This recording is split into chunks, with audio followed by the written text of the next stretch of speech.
What's up, guys? This is Webby back again for another classic WrestleMania review. This time, we are going back all the way to the first ever WrestleMania, where I love my mama. I love my mama on WrestleMania Day. I love my mama on Mother's Day, Father's Day, every other day. Mr.T and the immortal Hulk Hogan, just to make fun of Mr.T because of his Hall of Fame speech, took on Rowdy Piper and Mr. Wonderful Paul Orndorff in the main event of the first ever WrestleMania. We're going to be going over that entire show right here on the podcast. First off, thank you for tuning in for Wednesday's podcast of this jam-packed week right here on the channel. As you know, Raw and SmackDown Live reviews have already passed this week, and if you've missed them, go back and tune into them. Very good shows. And go and watch later on this week the preview and predictions of WrestleMania 34 on the road with me and Andrew as we're headed down to New Orleans for WrestleMania 34. Other activities that we will be doing down there, I will have certain videos for you wrestling fans to tune into. Should be exciting. And of course the review of WrestleMania 34 immediately following the event. So tune in for all that great content right here on the channel, and subscribe and hit the bell for all notifications so you can get reminders of when the videos are posted for you wrestling fans. Now, WrestleMania, the first ever WrestleMania, back in Madison Square Garden, had Gorilla Monsoon and Jesse the Body Ventura, a tremendous pair to call that action. From top to bottom, it was a good card. One thing I'm going to point out about this particular WrestleMania, about this particular show, a lot of us wrestling fans these days would probably say that this particular show was too celebrity stacked. There was Mr.T and Muhammad Ali, and there was Liberace and Mr. Baseball and all these different celebrities there to get WrestleMania off its feet, on its feet, right? And quite frankly, going back and watching it now, those celebrities, outside of the involvement of Muhammad Ali, didn't do a whole lot for me. It was cool to see them, but they would not be a reason for me to tune in to WrestleMania. It would be the Hulk Hogan Mr.T matchup, but not the actual celebrities involved. The storyline behind it. Just the fact that, you see Rowdy Piper and Mr. T locking heads face to face in the center of the ring. That whole rivalry brewing because Piper, angry and mad that Mr. T is coming to the WWE and he doesn't belong, according to Hot Rod. So all of this coming to a head at WrestleMania. Of course, Hulk Hogan and Mr. T win. Have Cowboy Bob Orton on the outside with this famous cast, which ends up getting involved in the matchup. And that's what cost Piper and Mr. Wonderful the match at the end. His cast waffling Mr. Wonderful right in the back of the neck. And Hulk Hogan picks up the victory. 1, 2, 3. Victorious. The crowd gets sent home happy.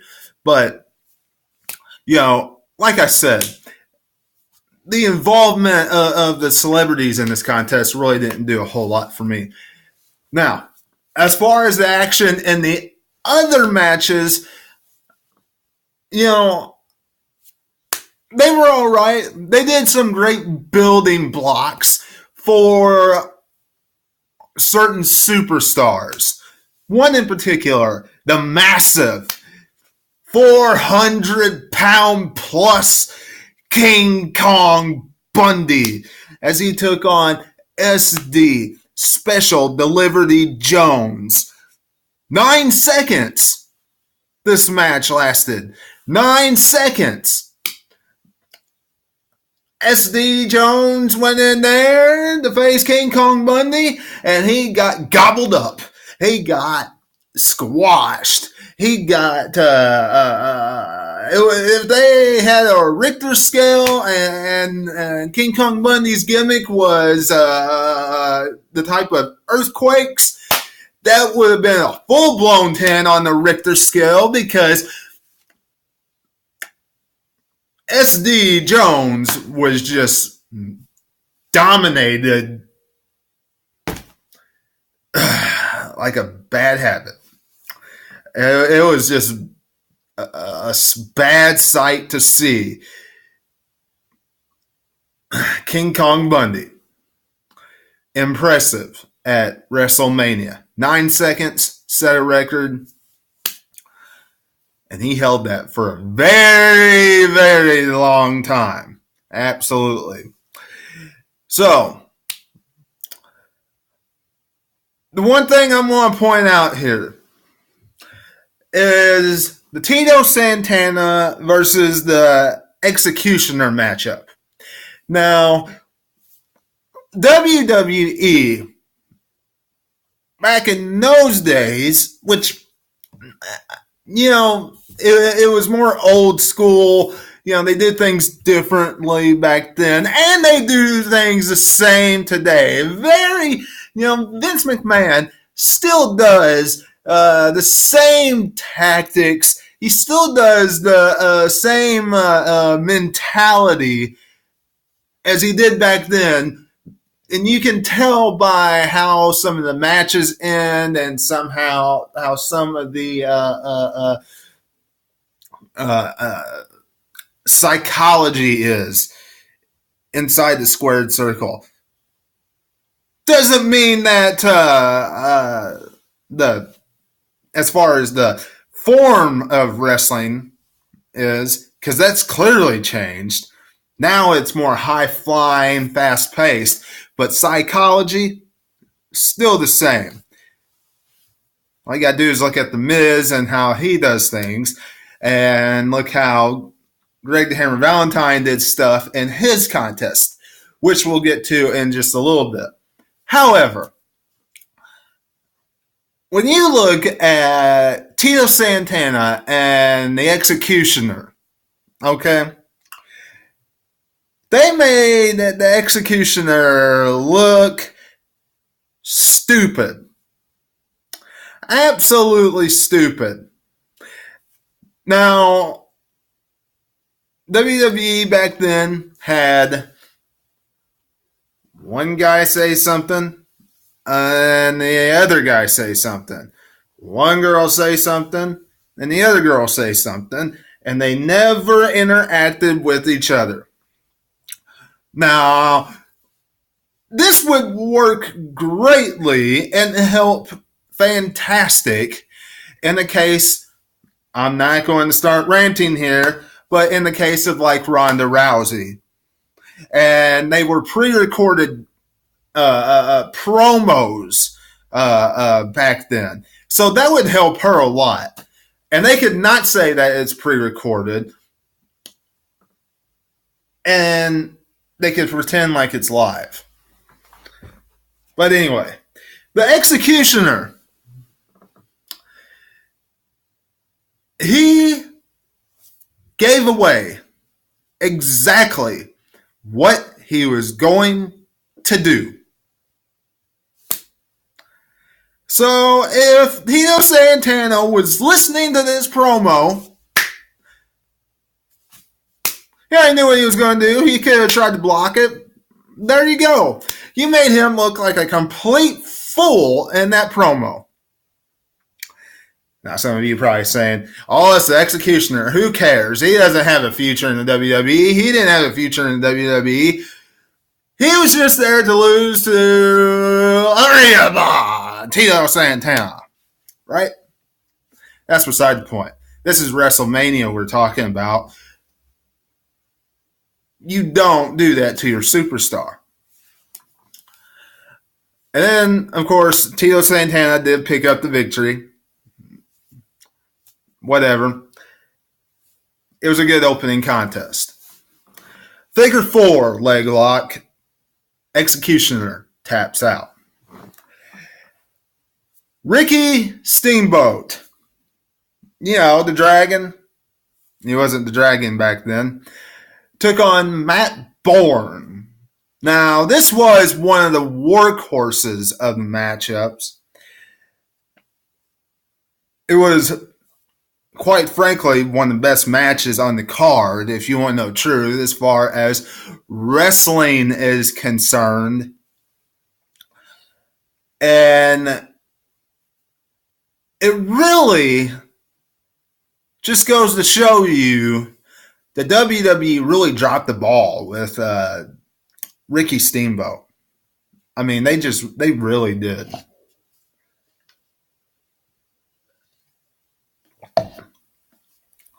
Ricky Steamboat should have won numerous championships in the WWE.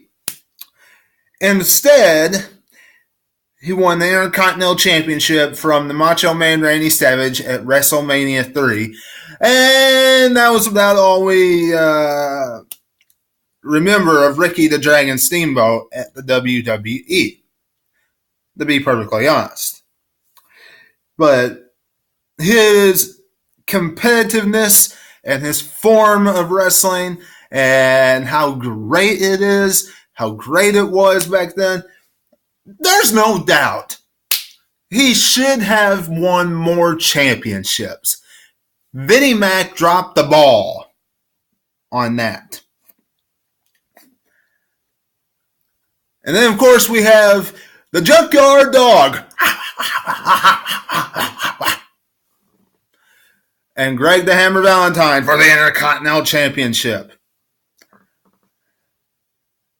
Now, I think anybody who really has knowledge of wrestling could really pinpoint that the Junkyard Dog, JYD, was going to lose this contest. He was in there to make the fans happy by, beating up Greg the Hammer Valentine.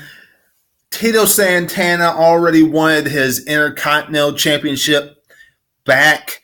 You're not going to have Tito Santana go after JYD. You're going to have him go after Greg the Hammer Valentine.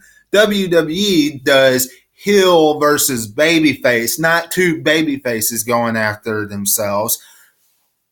The bigger attraction for Mania is the Junkyard Dog. Because JYD is just entertaining and people want to see him. So you have this match go on. Was it anything special? No, not really. And this is where, a lot of the psychology of WWE is still the same today as it was back in the 80s. Because Greg the Hammer Valentine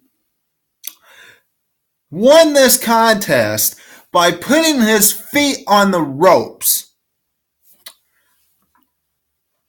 Then Tito Santana comes in and says, "Your feet was on the ropes," to the referee. And then the referee listens to the wrestler, listens to Tito Santana, and then counts out Greg the Hammer Valentine. And JYD wins by a countout. And of course, Greg the Hammer Valentine retains the Intercontinental Championship. Same in WWE today. The Miz retains his championship either by disqualification, by help of the Mr.T, some form or fashion. Either disqualification or the Mr.T gets involved, and then he hits a skull-crushing finale, 1, 2, 3, or a roll-up or something. Same type. Nothing has changed in Vince McMahon's world, with the exception of how the wrestlers wrestle. Anyway, Freddie Blassie and the two foreign superpowers, the Iron Sheik and Nikolai Volkov. I tell you what, they might have been hated back then, but I don't care who you are. Going back and watching it now, I wasn't alive when this happened. I have watched it before now, but I just now went back and watched it again.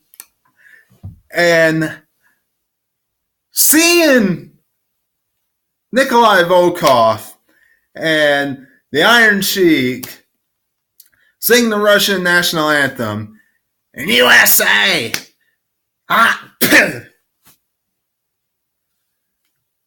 is just a sight to see. It's funny, downright hilarious. It brings out the entertainment value aspect of the WWE. And not saying that WWE isn't entertaining today, but that is one layer of the WWE that is lacking a little bit today. They don't have a lot of characters that do that kind of stuff anymore. It's more wrestling entertainment entertaining us today. And then you had Barry Windham and Mike Rotundo. For those of you that don't know who that is, that's Erwin R. Shyster, otherwise known as IRS.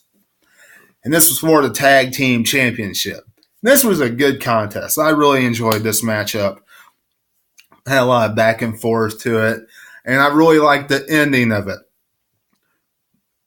Great. Once again, I'm big into the old school psychology of wrestling. Anybody that's followed this channel for a long time knows that. Nikolai Volkov, the Iron Sheik, win by Freddie Blassie's cane.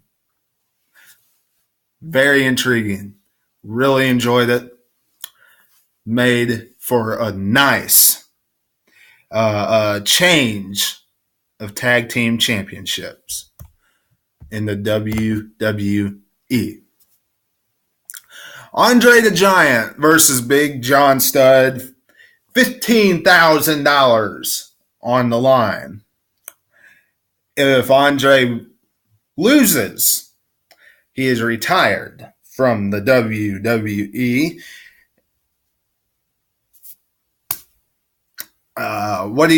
What can you say about this? I mean, seriously, it was I guess you could say it was entertaining. It was two big guys fighting each other. The story about the match is what made it entertaining, to be perfectly honest. And Andre slams Big John Studd. There you go. Leilani Kai defended the women's championship against Wendy Richter. Wendy Richter victorious at WrestleMania and became the women's champion.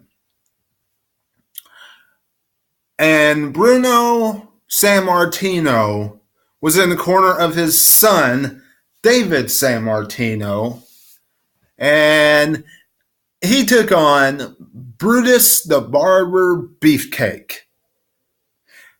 This was before the Barber got put into Brutus's description, his character. He was just Brutus Beefcake. He was a heel. He was a nasty, dirty heel with Luscious John. And this was a workhorse match, too. This was a match that really, once again, showed you old school mentality. Something that we still see today. Because Bruno Sammartino, living legend, did wonders in the Garden. Got involved in the match. Beat up Luscious John, amongst other things. So, this went to a draw. Nobody won. And this is your WrestleMania review. The first ever WrestleMania. WrestleMania 1. Overall, a good show. If you have the WWE Network, I would advise you to go back and watch this if you have not watched it. It is worth watching. If you don't have the WWE Network and you do have this tape, this WrestleMania, in some fashion, I would advise you to go back and watch it. It is worth watching. A lot of old school mentality that we still see today. So go back and watch it. And don't forget to tune in to everything else this week on the channel that's coming up. Go back and watch anything that you've missed on the channel this week. Raw and SmackDown live reviews. Very intriguing, very entertaining. So go and tune in to all of that content on the channel. We talk about how Bayley and Sasha Banks is the best rivalry on Monday Night Raw right now. Of course, Brock Lesnar and Roman Reigns, all that, the big, huge last push going into WrestleMania, John Cena and The Undertaker we discussed. Over on SmackDown, we discussed Daniel Bryan. We discussed how Rusev better get the United States Championship this Sunday. All that plus so much more we discussed on those two podcasts right here on the channel. So tune in to those if you had not seen them. They're live on the channel right now. And until I see you again tomorrow for preview and predictions of WrestleMania 34, this is Webby, and I will catch you on the other side. Talk to you later.